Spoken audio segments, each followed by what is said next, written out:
Bonsoir à tous. Qu'est-ce que le monothéisme? C'est le fait de croire en une divinité transcendante, omnipotente, omnisciente et omniprésente.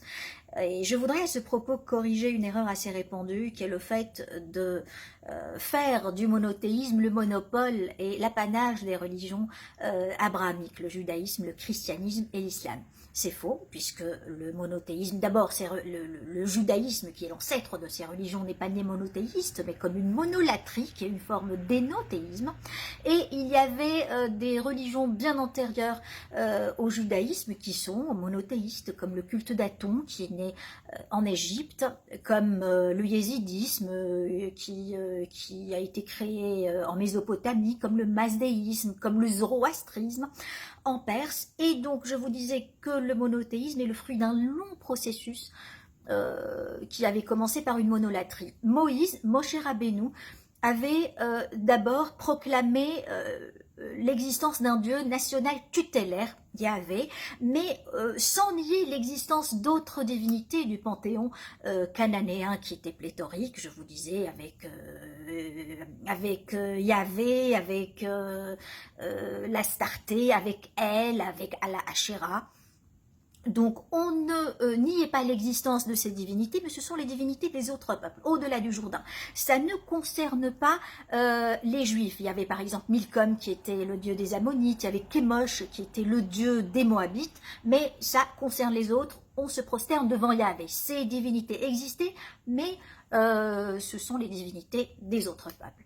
Après la mort de Salomon et la division de l'État d'Israël en deux royaumes, le royaume d'Israël, le royaume, pas l'État, le royaume d'Israël en deux royaumes, il y avait le royaume de Juda et Jérusalem comme capitale, et le royaume d'Israël avec Samarie comme capitale. Et vous savez, l'être humain a toujours besoin d'une transcendance, et il a besoin d'adorer, il a besoin d'un père éternel, sempiternel, comme disait Freud. Donc tous les juifs qui n'étaient pas à côté du temple de Salomon, à côté du Beit Amikdash, sont revenus à la Avodah Zarah, sont revenus à l'idolâtrie et ont commencé à adorer tout le panthéon cananéen, Baal, toutes les autres divinités. Il y a eu la grande réforme de Josias, et Josias avait rétabli cette monolatrie. C'était une monolatrie assez poussée. Il a réinitialisé la monolatrie en faisant de Jérusalem le centre spirituel. Il voulait faire de Jérusalem aussi la capitale économique du royaume d'Israël. Donc il avait proclamé que le seul culte qu'on pouvait rendre, c'était au temple de Salomon, au Beit Amikdash. Mais le monothéisme vrai, pur et dur, n'a vu le jour qu'avec la destruction du temple de Salomon, du Beit Amikdash par Nabuchodonosor, le Babylonien. Il a détruit le temple et a déporté les Juifs. Et on appelle ça l'histoire deutéronomiste. Donc cette histoire deutéronomiste raconte comment le judaïsme s'est transformé d'une monolatrie à un monothéisme. C'était un choc psychologique assez dur. Les Juifs n'arrivaient pas à admettre que leur Dieu ait permis ça. Est-ce qu'il était plus faible que les divinités des autres peuples? Est-ce que le Dieu des Perses était plus puissant que le Dieu national tutélaire des Juifs? Donc, et c'est là, et ce questionnement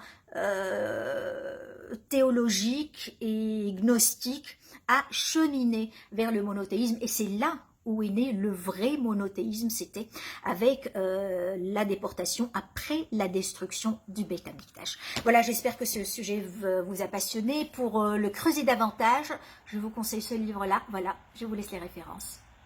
Il est très passionnant. Bonne lecture à tous.